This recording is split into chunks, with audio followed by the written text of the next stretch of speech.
to.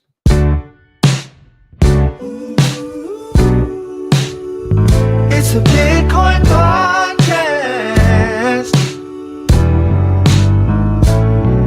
The only one that's making your money with you. Listen to the Bitcoin podcast. So hold on and listen to the Bitcoin podcast. Hey, welcome back to the Bitcoin podcast. This season 2, episode 9, the Great Unpeggining. It slipped out. I'm the host that talks first, D. I am another host, Dr. Corey Petty. He talks second. Hey, and I'm the third host, Jesse. Yes, Jesse is staring at pictures of Mars right now. Yep, I am. Staring at something. Jesse, I have to say this. I greatly appreciate that you're bringing the hair back, bro. I greatly appreciate it. Like, I'm very appreciative. What's the impetus for it? I don't have to go to Argentina, so I usually every time I have to leave the house, I get a haircut. So if I have to go to any event, I cut my hair. If I don't have to go anywhere, I don't care. Yeah, but like, why though? Like, I get that. Your hair looks good when it's long. Yeah. Yeah, I mean, it's okay. Yeah. It's just less effort. Like, you have to understand me. I am lazy at my core. I only do things that are interesting, or somebody challenges me to do it and, it's interesting. But you won't not cut your hair. No, How do I know? That's not how that works. You can't bait me. Yeah. I thought that's how it works. Anyways, guys, welcome back to the Bitcoin podcast, where we sometimes talk about Bitcoin, but we mostly just podcast. It's good to have you guys back in. Corey, good to have you back. How you doing? I'm good. I'm relaxed. I went to Hawaii, sat on the beach for a while, chilled. Yeah. Somewhere. Hawaii's nice. It's pretty. Rainbow. How many times did you hear that song on the island? Not once. Really? No. Went to a that's all they do. Oh, did you eat the chicken, the pig skin, the crispy, it just melts in your mouth, dude. Did it all, man. It's like, so good. It's good stuff. Did you surf? No. We didn't do like I didn't. If I say I did it all, I didn't do anything. I just sat there and drank and ate delicious foods. Very nice, very nice. Went to the peak of I think it's like Halakana or something, but whatever the summit is on Maui. Yeah. And it's like 10,000 feet, and it's absurd. We watched the sun go down, and then did some stargazing up there because there's no atmosphere, so you see all the stars. It's all the Milky Way. That was dope. But do you see any lava? No, it's not an active volcano. Oh, okay. Right now. I did help you in an argument with your wife. So that was You did. So for the listeners, I said something like forgot who we were talking about. Oh, it's like this. It's like an old lady because we own a timeshare, and I'm 40, and so it's like us at a timeshare with a bunch of 75 plus people because they're the ones that get locked in timeshares, and me, and one lady was just fit as a fiddle. I was like, wow, man, she's built like a brick shit house. Surprised at how fit this older lady was. Aaron's like, that's not a phrase. I was like, that's most definitely a phrase. She's like, well, it's not a nice phrase. It's like, it means she's hot. She's like, no, it doesn't. So it does though. It does though. So I asked D, or Aaron asked D, one of us did, I forget who, and our other buddy Tom, and it turned into a very long researched discussion on whether or not it is a phrase, and it's most definitely a phrase. So for those of you out there who'd like to know, you can say she's built like a brick shit house, or he's built like a brick shit house, meaning that they are very fit and strong. Yeah. And hot. Attractive men or women. Mm-hmm. Yeah. So that's how that went. I wouldn't necessarily say that because doo-doo and looking good don't go hand in hand. It rolls off the tongue nicely. It's pleasing to say. Yeah. And it is kind of the impetus for the Commodore's "She's a Brick House" song. Yeah, they purposely left that part out, and then they went house because It's supposed to be brick shit house. But anyways, we're gonna talk about some crypto stuff. So there was a hacking. A balancer was hacked, or balancer was hacked, not a balancer, but balancer was hacked. So people lost money and they're not going to get it back, and there's nothing anybody can do. But hopefully it was a white hat hacker, and they're going to be like, "Hey, gotcha. Here's your money back. Do better." No, it's not. Okay, it's a black hat hacker, an evil person, probably a child. No, so a lot of hackers are little babies. Finding that out, like little kids, they got nothing better to do than sift through the cyber waves. But anyways, balancer was hacked. What's balancer do, Jess? They balance things. It's a DEX, right? Yeah. Decentralized finance protocol balancer. Have you ever used it? Me? No. No, maybe. Is it automatically built into some things like I'd imagine it's built okay. into a bunch of things. No, but like, what do you guys use for DEX swapping stuff? Uniswap. Probably like Coinbase wallet. I just push the button and it's like gathering prices. Uniswap. Or if it's built into a wallet, I don't usually use that depending on where I'm doing, like what I'm doing. I guess it kind of depends on what I'm doing, on what I end up using. But if it's just like a simple swap, if it's not built into the wallet I'm using, then I'll go to Uniswap. That's a good one too. You guys don't do like TWAPs? No. You do what? What's TWAPs? Why do you use TWAPs? So you can say that because it's a very fun thing to say. What are TWAPs? I use TWAPs. When you go to Thailand, there's a bunch of no, I'm just kidding. Oh. Time weighted average purchase. Yeah. Where do you So do it's this? like a way to dollar cost average, and you could do that on certain dexes. I use TWAPs. Really useful. I don't move a lot of money. Like, Yeah. I don't use the blockchain much.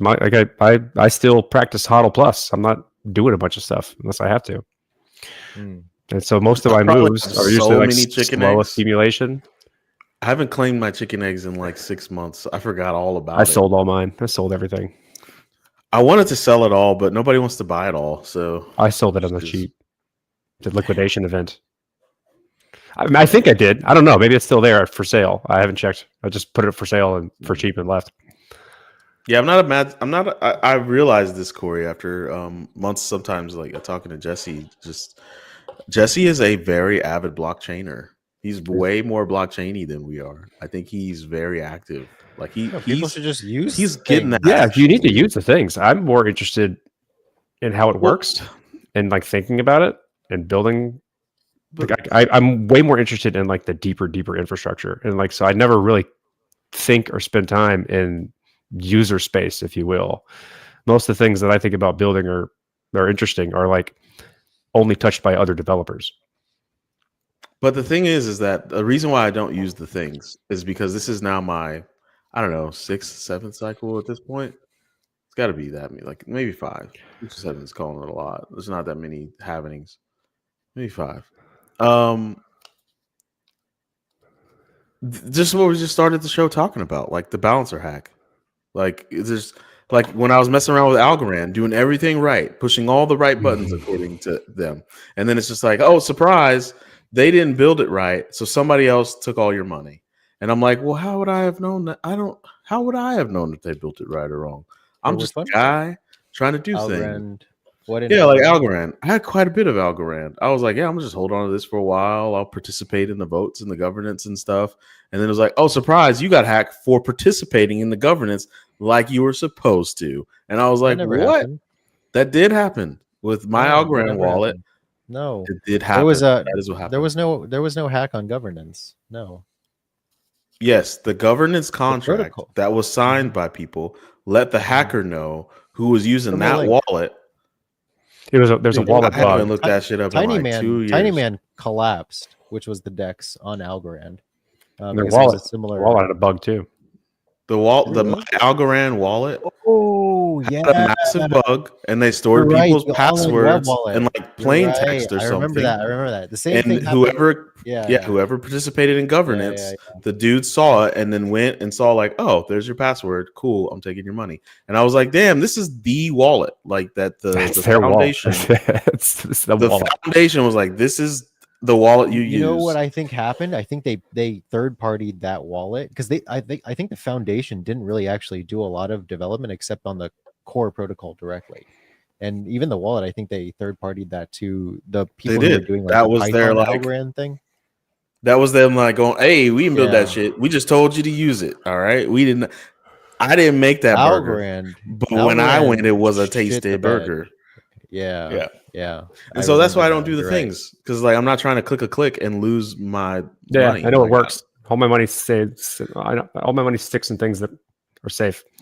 Yep. I was saying this before. I think we It's started. a balancer. Balancer's old, but it still was compromised, right? It's a rounding error. A rounding error. They got. Oh my god, that's terrible. It was a V2, right? Yeah, it was V2. in balancer V2, not V3. Yeah. There was still some people who didn't migrate liquidity from V2 to V3. See, I would hate to have a role where rounding could get you fired or something. Like, rounding has never been a consequential thing for me, ever. Like, even in school, teachers are like, "Hey, you can round or not, just as long as you're in the ballpark." I was like, "Oh, okay, cool." And then you get in science class and they're like, "Round to the 1,000th," right? But nothing's gonna happen bad. But, like, I would hate to have a job where I didn't round to, like, the 10,000th and everybody lost billions of dollars, and now they're I wanting think that my same head. issue happened to Tiny Man. That it was a rounding error that allowed a hacker to drain the liquidity pools, the pairs.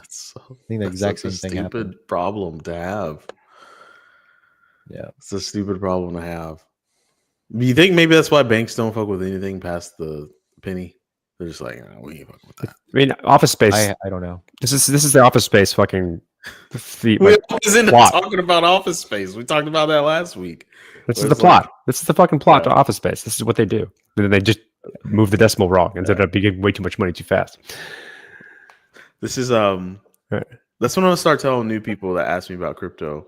They're gonna say, "Hey, like, so what's it about?" And I'll be like, "Well, it's just a giant group of people all trying to Office Space. They're trying to make a thing, trying to recreate the Office Space but also say like decentralization a lot." Yeah, they're gonna say a lot of words, but in reality, they're trying to make a thing to get you to click a button to get a transaction fee that goes into a wallet. I mean, what do you expect? Like, the whole industry is about exploring with money. It's like they're trying to, like, reimagine finance and generalize the idea of moving money and creating money and ideas of value. Of course, we're gonna fuck up, and it's gonna cost a bunch of money. Like, of course it is. I get it. I do get it. I understand it, and it is kind of cool when it clicks. Like, I think our buddy Joe is in on one. This block swap thing looks like people like swap it. And block swap, box swap, block swap, block swap. Who says swap? Saying it wrong. Block Who swap. Who says swap? Block swap, like BLOXWAP. Swap. Oh, that makes a lot more sense.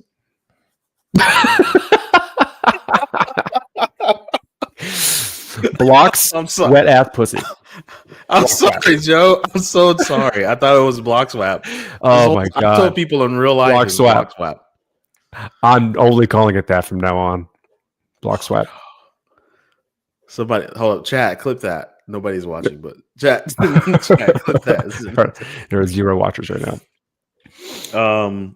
Well, if you didn't know there was a balancer hack, you know now. There's also some other things going on. Web3. Oh, I'm going to try to use a teleprompter. Let's see how this looks. The Web3 Foundation paper on Reed-Solomon proximity gaps. Dude, your eyeballs are just all over the place. They were? Hold on. Let me see if I can do that. Hold on. Let me put it on. Web3 Foundation paper on Reed-Solomon. It's hard to not. You're all over the place. That's really. How do they expect you to read a teleprompter and not have your eyes move? That's a talent. Just use the NVIDIA thing that keeps your eyes looking at the webcam. That's creepy as shit. We tried that, remember? And everybody was creeping. They were like, "That's Jesse, creepy." What is this Web3 Foundation paper? I think it impacts the security of Starkware, and it was old. It was like something to do with like the bits of security. Conjecture was not. There were less bits of security than they claimed, but I think they've gone through some upgrade in the last couple of years that they're aiming for a higher level of bits of security. So this doesn't matter. And it's like a very minor impact, and it's like almost negligible, but it was nonetheless something that, for people who aren't cryptographers, myself included, people thought that this impact like had a significant impact on Fry based systems. Yeah, I don't know. But not oven roasted systems though. No, air fried and oven roasted were okay. Yeah. So hold on, I'm not. This is why things don't work, D. Things you don't understand at the base happening. I mean, I don't understand it either. Yeah. Like you were like a lot of people who have been in this space for a long time. Even Sebastian was. I Like, need to read this. Does anybody understand the ramifications of this? And he was asking. Dude, if a motherfucker named Sebastian doesn't know, you know you're in trouble. Because people named Sebastian always know some shit. I've never met a Sebastian that was just like a lame or an amoeba. They always know shit. So by you just saying like Sebastian didn't know, I'm like, oh shit, Sebastian didn't know. Then we're all screwed. From Gnosis. That's what I name my LLM, Sebastian. It's definitely going to be. Everybody will think that you are the authority on everything. Whenever I make an LLM, it's Sebastian. I'm just asking you guys this question. Do you, besides the Sebastian you just said, do you know a different Sebastian that didn't know some shit? I don't know any Sebastians. Yeah, I don't know any Sebastians either. I may have known one, but I don't. Two I don't Sebastians. Think okay. Ken, do you know any Sebastians? Yes, I knew one. Was he smart? Did he know shit? Oh no! Oh no! He was a dunce. Yeah, this guy should not be called Sebastian. They should have called him like Sam or something else. I don't know. It was pretty bad. That's what you should say to him next time you see him. Is like, I don't know why you're called Sebastian. You're really not living up to that name. But it's a pretty harsh pretty harsh thing to say to somebody. Is like, you're really not living up to your namesake. That's pretty fucking crazy. You don't deserve to be called your name. If we had to break this down, Reed Solomon, I'm pretty sure that's some sort of like theory, right? Is that a thing? That's like a thing. It's like a math thing. Yes. And then proximity gaps conjectures means that somebody is making an educated guess that some Reed Solomon is near some shit, and there's gaps. So Reed Solomon is a type of erasure coding, and but it's not Reed Solomon itself. It's how it's applied to specifically Fry-based systems, which is like a specific type of polynomial commitment scheme, from what I understand. And that's basically as far as I go. There's so many different types of like ZK primitives. There are snarks and starks, and that's a type of stark, I think. Serial I think Fry stands for Is it like real serial IO type shit, or they have their own specific? It's like this tool is for that. This tool is for this. Serial aisle? So, yeah, like if I want to read Solomon some shit, do I just go down to the Reed Solomon aisle and there's different types of Reed Solomons that I could pick? There's different types of like, Reed Solomon can be parameterized. So there's that, but then you have different types of erasure coding across the board. And those all have different properties, and all those different things also can be parameterized in different ways. So there's a lot of things layered here. Yeah. So like Reed Solomon is one thing, right? That it can be in the context of like CDs, the error correction when you scratch it and it can still play the song. So there's like multiple technologies layered together that is Fry.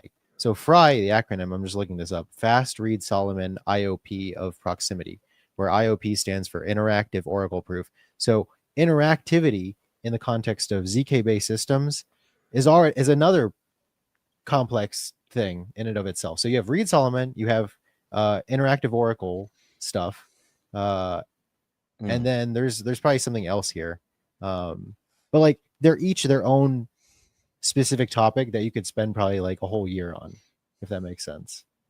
And so these guys are layering it in order to prove computation in Starknet or Starkware, whatever the fuck it is. I forgot, but yeah, I don't use it at all. Nobody uses it. Reed Solomon's a noun, or is it a verb? Like, am I going to read Solomon that? Like, is it a verb? Like, did you read Solomon? I think it's the last names of the two guys who worked on this erasure coding protocol variant. Yeah. So Not very creative. I'm of looking. you, I just put it to in. I read. put in. That's what happens with this scientists and developers, engineers. They label things very blandly. I looked at the real world impact. I put it in AI, and so this is what Claude has to say. The real world impact is on ZKVMs. Almost all of the nearly 24 zero knowledge virtual machines tracked by F-proofs, that group that tracks things, assumes these conjectures. So they assume this specific property of Reed Solomon and its application in these systems. Suggests widespread vulnerability across the zero knowledge proof ecosystem.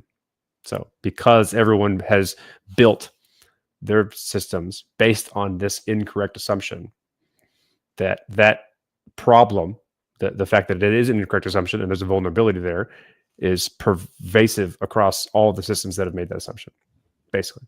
And here's how you fix it. So that's kind of the gist of the paper. Man. There's some real thinkers. But that's how It would cryptography be nice has always if- works, right? That's the whole point. Like that is the natural process of cryptography. You build a system, you assume it has certain properties, you put it out in the wild, and then it gets built and used in various contexts, and then that tests those assumptions. In some cases, those assumptions are wrong. So you try to identify those things. You try to identify those things early, so you can fix it before an exploit that's possible from a vulnerability gets exploited.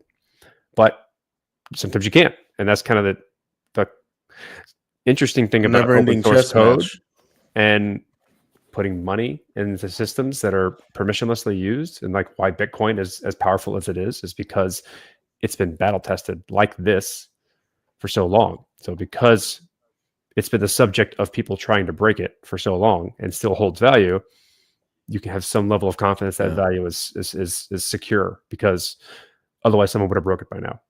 And so like open source systems, especially systems that have value put into them, like cryptocurrency, have that property. They're risky at first, and over time, as you put more money in them and it gets battle tested, people try and steal it, it gets more and more stable for the part that doesn't get broken. Yeah. But like there's no promise, right? It's just it's as stable as its current timeline and money. But we get better and better technology, and you like you said, you play that cat and mouse game. That's what I always appreciated about Bitcoin, is that like it works. You know, at least it works. It's slow. People don't like it, but it works. You know, and Ethereum's like that too now. I feel like people are like, Ethereum's so slow. Yeah, but Ethereum changes a lot, right? They make a lot of upgrades. Like the fact that they moved from proof of work to proof of stake, and then making proof of stake better. That's a huge shift. It is just like a fundamental change in the assumptions of how the system works and the security of the properties of that system. But I thought Ethereum would be worth more by now, though, because I thought, didn't they like make it deflationary, kind of, or like very slowly inflationary when they moved to proof of stake? You know, like it depends. Yeah, like shifts back between. It's just like I don't know. But anyways, hey, it works. Ethereum works. Some of these things just work, and that's they all kind of work. They all like. We're at a point now where like we're kind of saturated in things that quote unquote work. It's that kind of word that you threw in there. Like Solana works. That's the thing that I actually feel good about. Like when I get that, I don't. My bank doesn't kind of hold my money. Like I'm pretty comfortable with them holding my money, and it's gonna be there. But I live in the U.S. and I understand that is not the same everywhere. But I mean, yeah, put your US dollars in the bank, and then I guess you could say that works, but like the dollar gets devalued right from underneath you. So like, does it? There's not enough liquidity right now. If we all withdraw our money, there's going to be like there would easily. We don't even need to draw how much money we all have. They wouldn't let you take it out. They stopped letting people withdraw when they think people are going to go to bank run. You can order. You can like call the bank and then say that I want to withdraw like $500,000 in cash. And they'll put it together, but they'll also put you through unless 1,000 people are doing that at the same time. They're like, nah, bro, sorry. Yeah. Bank runs aren't a thing anymore. They'll say like, hey guys, you can't get your money out. They'll be like, what do you mean? It's my money. And they're like, funny story. No, it's not. You know, all those words at the bottom of all those things you sign. No, but anyways, I don't know. Well, on to the next thing. We got Wintermute is suing Binance for ADL shit. So Wintermute is Oh, what we were trying to get them on the show for a long time. But they're not very good at answering their Twitter account for us. So,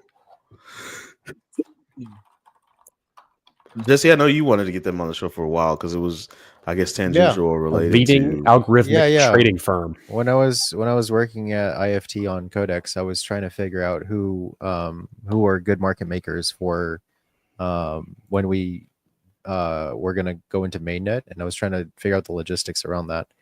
And yeah, I did want to talk to them. So why are we talking about them today? Just because they're suing somebody? They're suing Binance?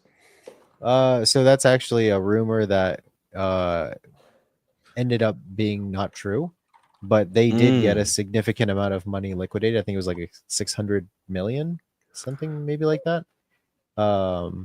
Yeah. What's his name? The guy who runs Wintermute. You know what I'm talking about? Evgeny? Yeah, Evgeny Gavoy. Yeah. This guy. Yeah. Founder and CEO of cryptocurrency market making firm Wintermute has categorically denied online speculation that his company is preparing to sue Binance over alleged losses sustained during the catastrophic market crash of October 10. Yeah. He was bitching about it in a podcast, though, about how the ADL system of Binance was aggressive. But yeah. The denial came amid viral threads alleging Wintermute had been impacted by Binance's auto deleveraging ADL mechanism and suffered hundreds of millions of damages. For context, ADL is a safeguard used in leveraged trading to manage systemic risk. When extreme market movements deplete the exchange's insurance fund, the ADL system automatically closes or reduces profitable traders' positions to offset the losses from liquidated accounts. Yep. Ooh. So like you have to realize, like, Wait, when you so say if you you're build winning infrastructure too or hard? you use apps in this ecosystem, everything that powers everything is liquidity extraction. Yeah. Right? Like, Oh yeah. that's all that the whole fucking industry is just about liquidity extraction. So it's about That's what we token were talking generation about events and the years liquidity ago. extraction. And MEV is like a huge ass industry. Isn't Right. that finance? Isn't that just the definition of finance?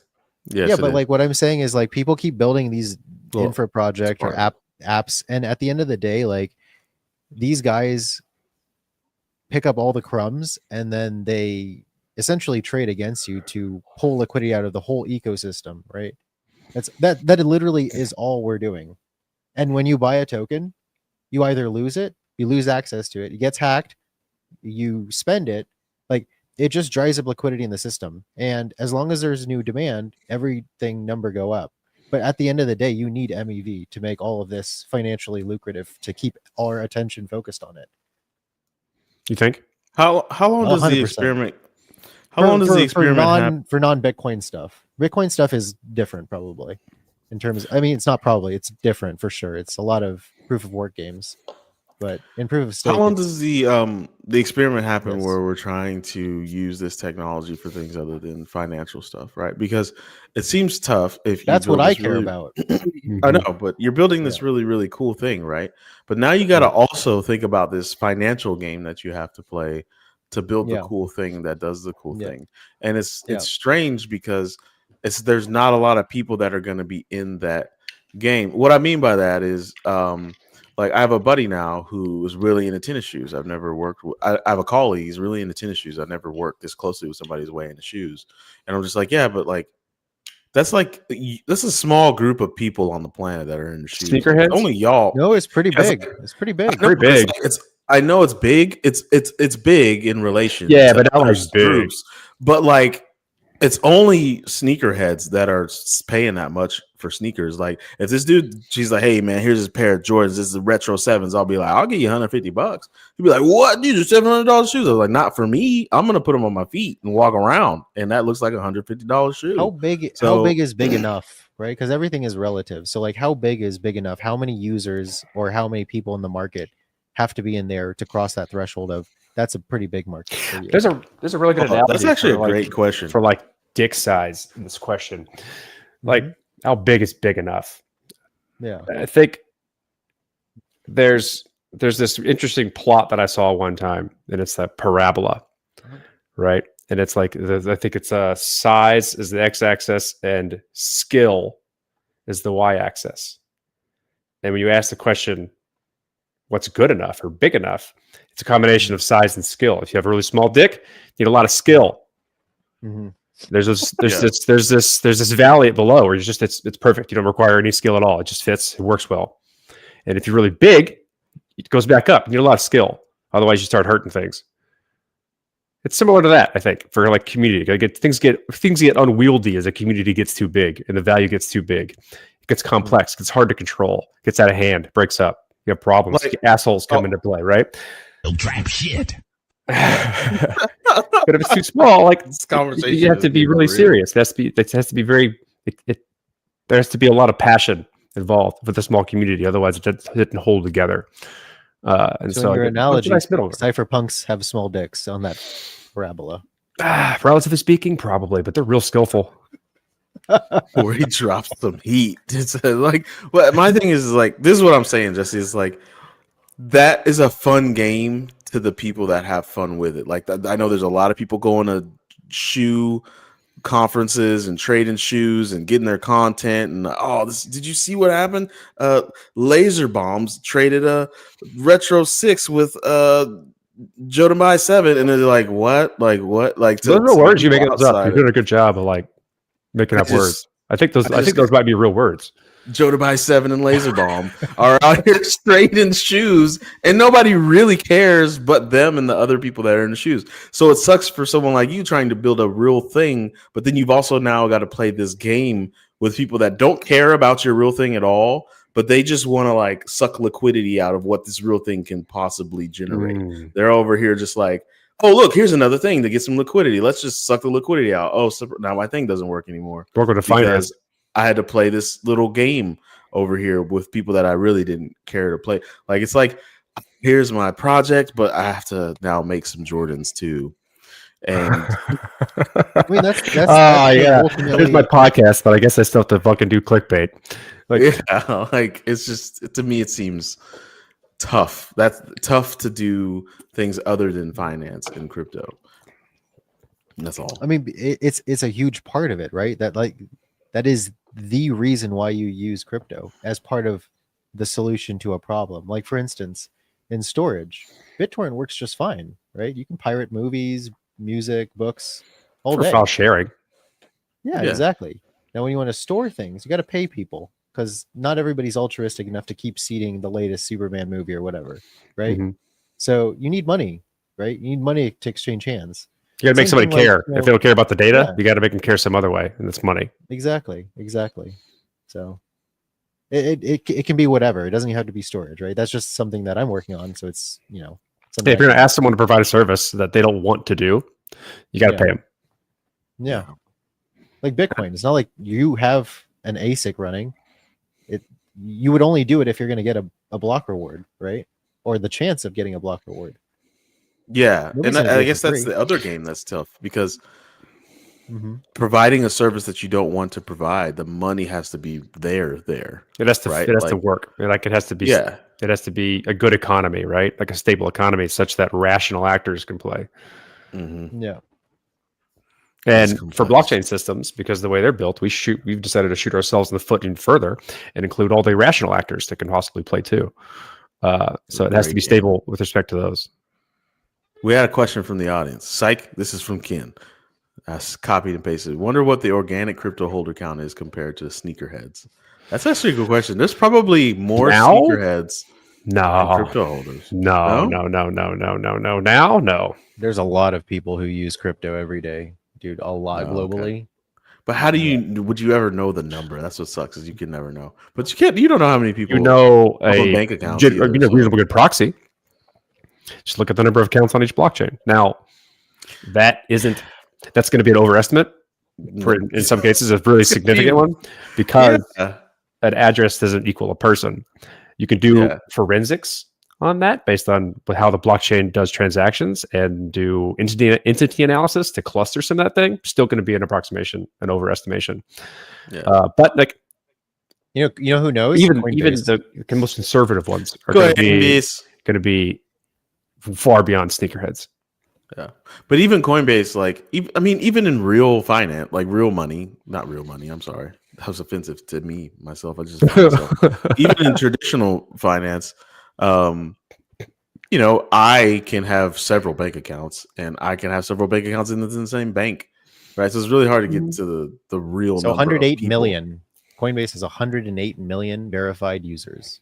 So there's your Yes. concrete point of data. That's There's probably more than that. So that's a good just jump off. So that's just that's users. So there's That's obviously just going to be more Coinbase. than that. So that's a good Yeah. So let's So- take baseline. let's Just look take a at how small many does subset of Binance. Just that. add Coinbase and Binance Yeah. together, right? So So Binance let's- is 280 million. So 110 plus 280. No, you can't do that because those same people at Binance have accounts at Coinbase too. So it's like you Not gotta we take a necessarily, smaller right? subset. Not necessarily. There's an overlap. There's going to be Binance overlap though. split. It's not. They're not mutually exclusive. Binance.com and Binance US are split. You can't even get into Binance with a VPN, right? So it's completely different now. Reasonable. It used to be different. It used to be you could have a Binance account and a US account, but not anymore. Not for a while, actually. So you can add them. Yeah, I had to They're get rid of my unique. account. Okay. Yeah. So that's 300 and some odd million. hmm That's almost the population of the US that owns crypto. But that's just That's two just two. centralized exchanges. Think about Gemini. There's a uniquely smaller set of Gemini holders that are Sure. not also Coinbase holders, so you can add that on there. There's a ton of And then them. you got Bitstamp. But either way, There's a we lot. already answered the question. Yeah, already way more than sneakers. So that's what makes it even more difficult because what were the names that I threw out earlier? There's a lot more of them. Was it Jazz Bomb and Who knows? Slicky Eights? I'm really good at naming sneakerheads internet tags. It's I not could do bad. this all day. Yeah. Red Bottom 32. There's got to be a Red Bottom 32 out there somewhere trading shoes. So anyways. 708 million is what ChatGPT gives you for how many crypto users are there in the world. Oh, this is good stuff. I wish I could throw this on the screen. We got to find a way to throw Ken's stuff on the screen. So some current estimates, according to AAA, as of 2024, 6.8% of the world's population Share screen. owns some form of crypto. I'm not sharing my Just Discord. add it as I want an people to know what I'm image into. asset. No, I mean like Snip it in. we add can it as an image from a asset. production. Oh, yeah, that's right. Perspective, you can just Jesse's right. I could just snip it. Oh, snip. I'll leave your name out of it, Ken. Snip. All right. The little copy pasta. Oh no, wait, I have to save it as a thing. Okay. Do a little bit of that. Throw a little media asset in there. What are we doing here? So How do we even do this now? So like 8 to 10% of the world is using crypto right now. That's pretty pretty big. good.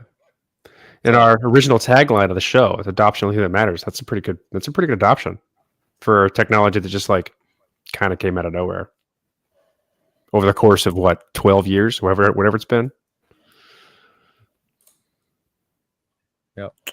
Yeah. I don't know how to throw it on there anymore. Hold up. Wait. Oh, image file. There we go. Bow. 16. There we go. Nice. Read, audience. Get the question out of here. Oh yeah. Let me get that out of there. What's Kid doing? Isn't he our producer? He's doing back there. He's got to get his sea legs. Come on now. Doing back there. This is round 2. He's working out. Speak up for yourself, Ken. Don't let him talk to you like Young that. Jamie, That's what do you- bullshit. Not gonna lie, I was editing some tweets for work, but yeah. Bottom line, 500 to 600 million. Adoption is the only thing that matters. So it's getting there. All right. On other things, Solidity replacement core Solidity. Yeah, I'm looking at the soliditylanguage.org blog post about this that happened on October 21st. Basically, it's the core. Like they're transitioning the language from Solidity to what they're calling core Solidity to address a number of like long-standing issues with the language. which allows it to kind of operate better, be more efficient, and better debugging. It says here, for a while now, the focus has been primarily on solving the long-standing problems of the IR pipeline, this intermediate representation language. So it's kind of like it's a compiled language, so it goes from one language to an intermediate representation language, then that into bytecode. So the IR pipeline, in order to enable it by default and deprecate legacy EVM ASM pipeline. Another important direction is the implementation of the fdebug specification, so how to get debugging information from code.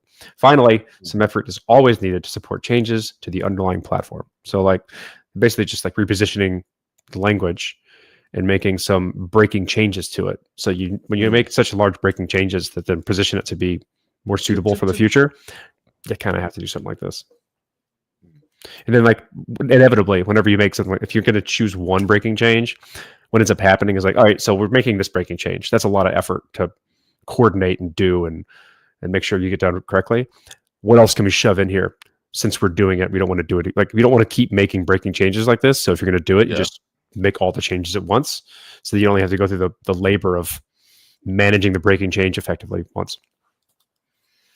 I can dig it. It's like, hey, let's just go ahead and buy all these Christmas presents in one shot. I'm not trying to be Christmas shopping for the next month. For real. Yeah, I'm not trying to go out and find a parking space 6 times this month. I'm just going to get it all done once.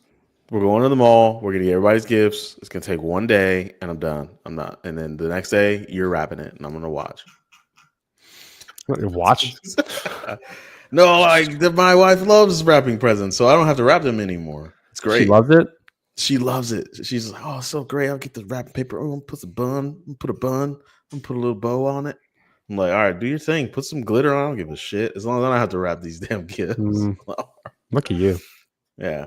And then, you know what? Aaron does the same thing. The only thing I have to wrap is Aaron's. The only thing that I do have to do is build the shit, dude. I hate that. Every year you got to build all these damn toys that they're not going to play with for they're going to completely forget about in about 2 months.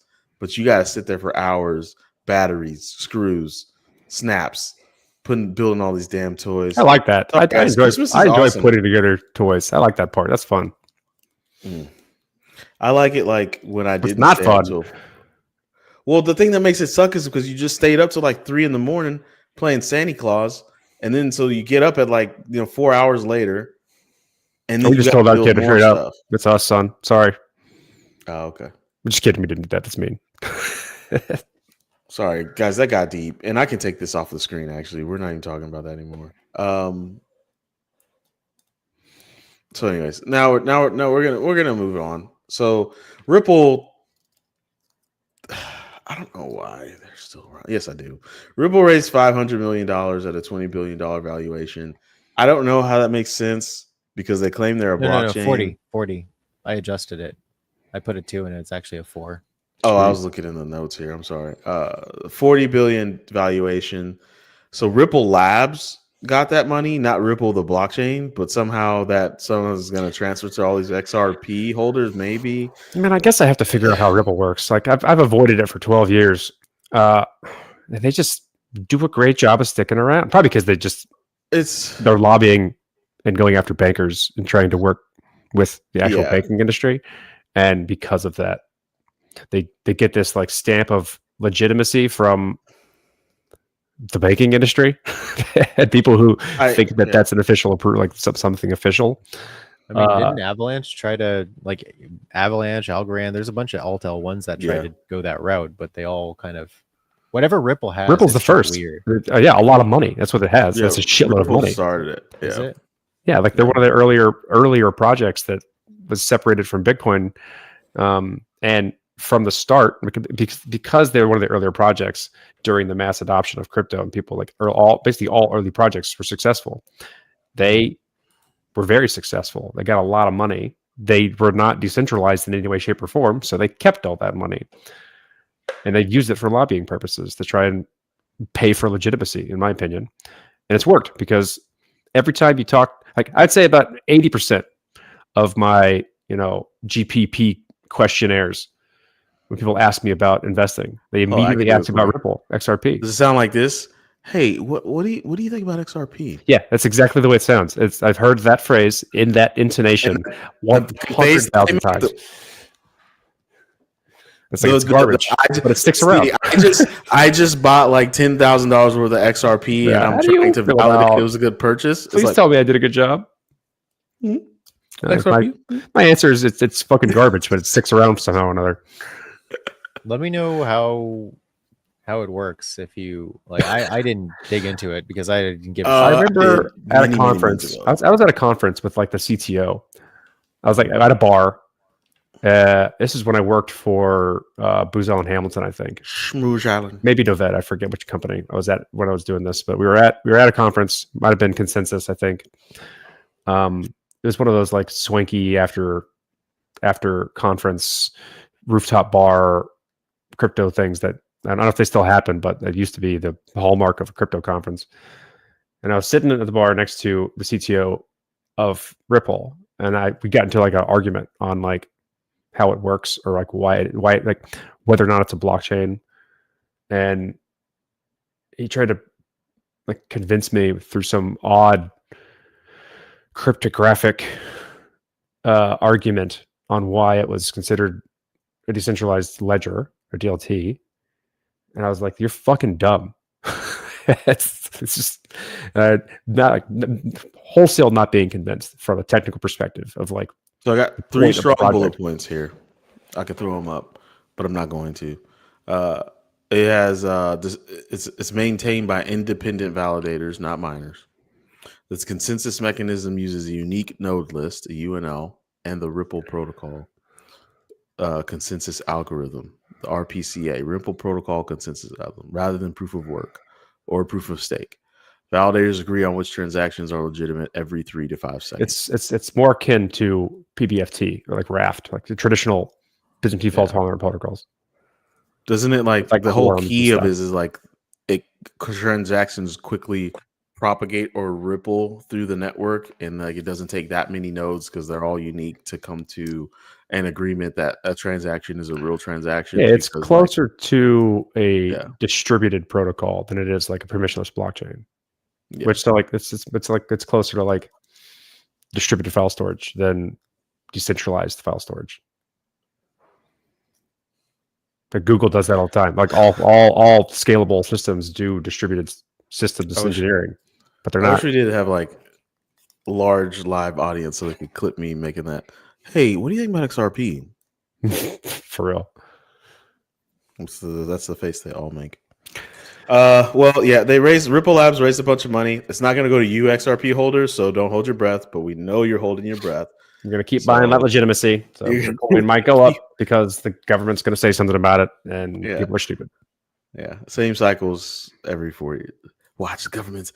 Ooh. And then I know they were like, Western Union just partnered with like Solana, I think. So like there goes that Action XRP. And I think Swift is going to partner with somebody else too. So I don't know what you're doing, XRP holders. I really don't. But moving on to other things. There's been some depegging, okay? The dollar slipped out on some of these synthetic stables, right? So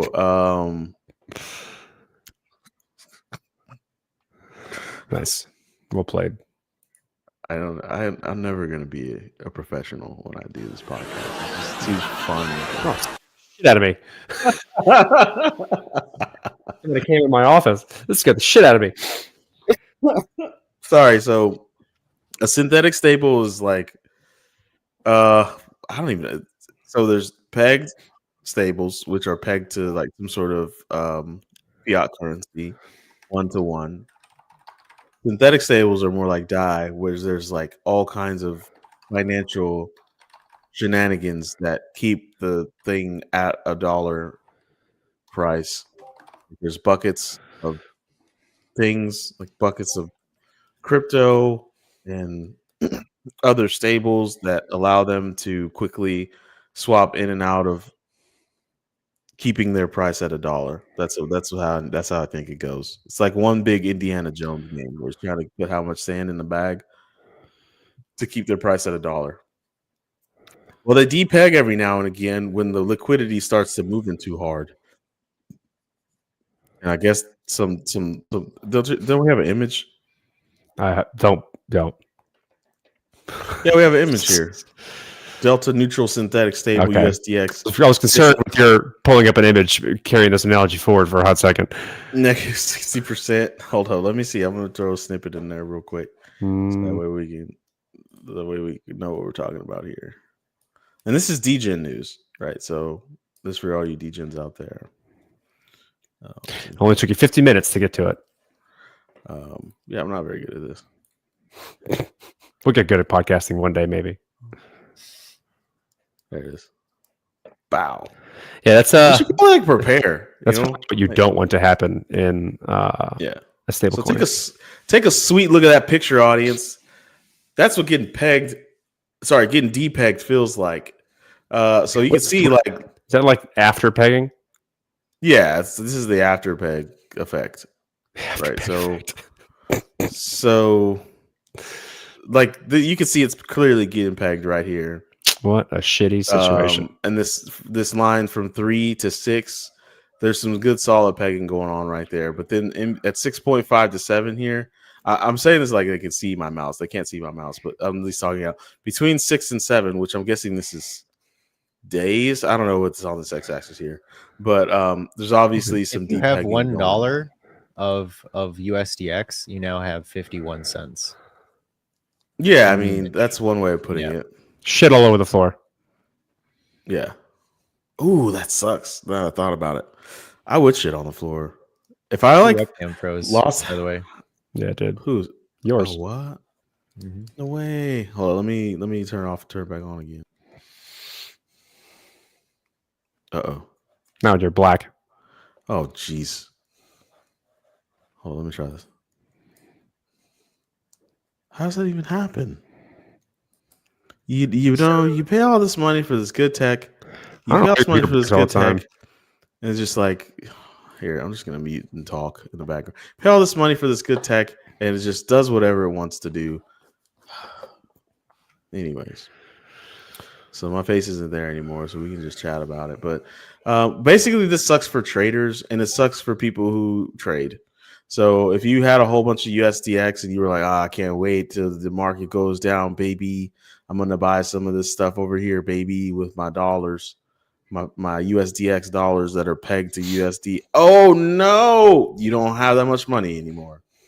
You have a lot less money, and it's probably worse now. The thing about this that is rough is that like stables are built for a specific purpose, and that is like some long-term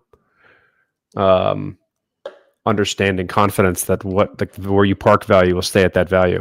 So you're getting obvious in order to that allows you to do business in a lot of circumstances. You remove the volatility from the value in which you're parking for a long period of time, such that you can do business, you can do forecasting. Good luck. Yeah, synthetic stables, like you break all the confidence right there, right? Like now it's harder to do business because you're worried the synthetic asset you just created that's supposed to be stable doesn't have the one property it's supposed to have, which is it's stable, right? So like that's the thing. It's got one job: be stable. But like I think it's a little less known how difficult it is for that to work, especially when you're doing it synthetically. You're making it up on the process of keeping it pegged to a specific value, especially because like markets are dynamic. So the way in which they do that can be subject to black swan events or things you didn't see coming that will depeg it. And I don't know how these unpegged and broke from the dollar, because I don't understand the dynamics in which they stayed stable, because they're not all the same. What a shit show. So there's a lesson. I think there's a lesson in it. That is if you do trade and you are going to be a trader and you are using stables and different groups of stables to kind of when you're swapping in and out of the asset, you might want to know how that stable is composed. And so that will give you a kind of a glean into what kind of event could lead to a depegging, right? Because one thing is for sure, when it slips out, it's going to be hard to get back in, right? So you want to make sure that you know how the peg is composed.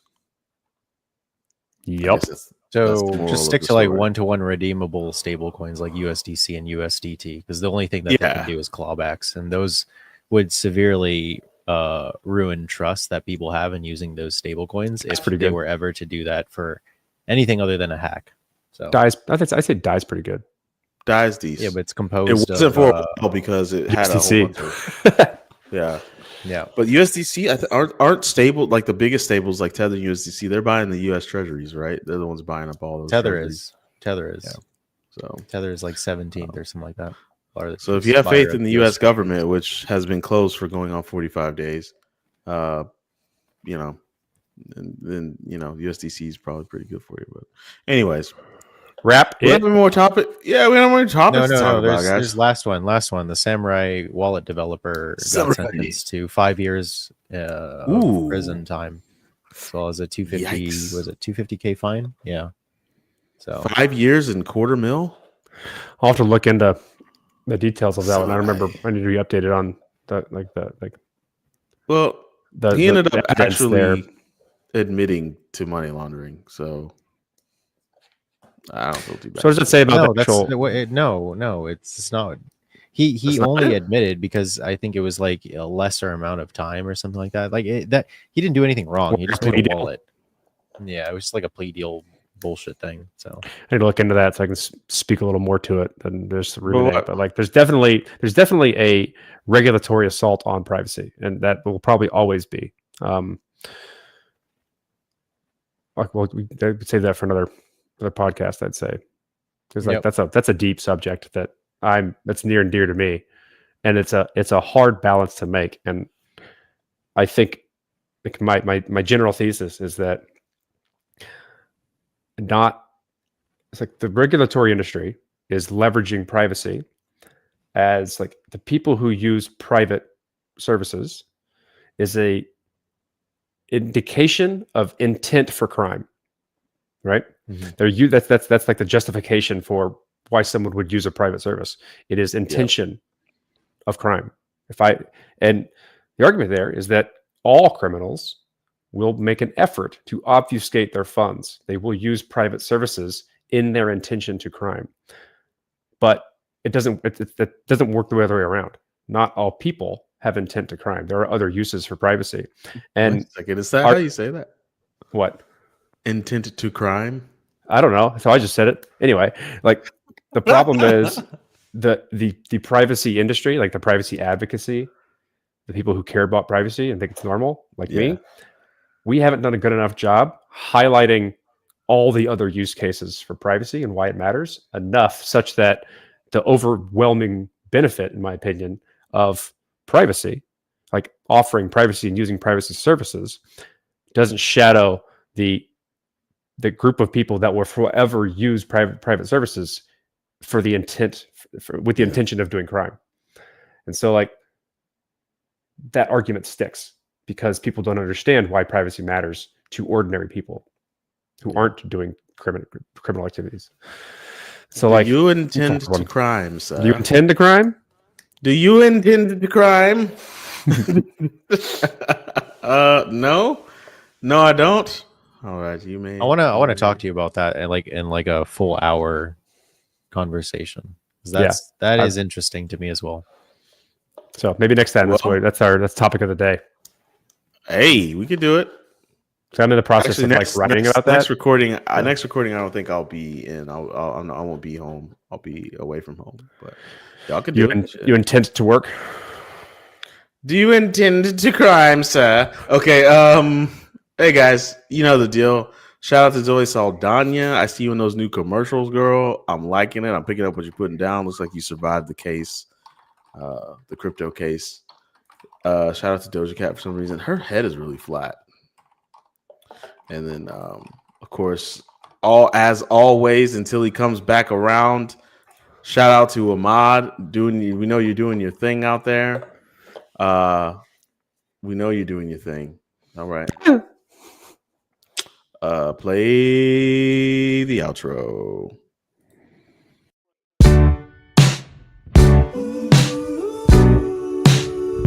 It's a Bitcoin podcast.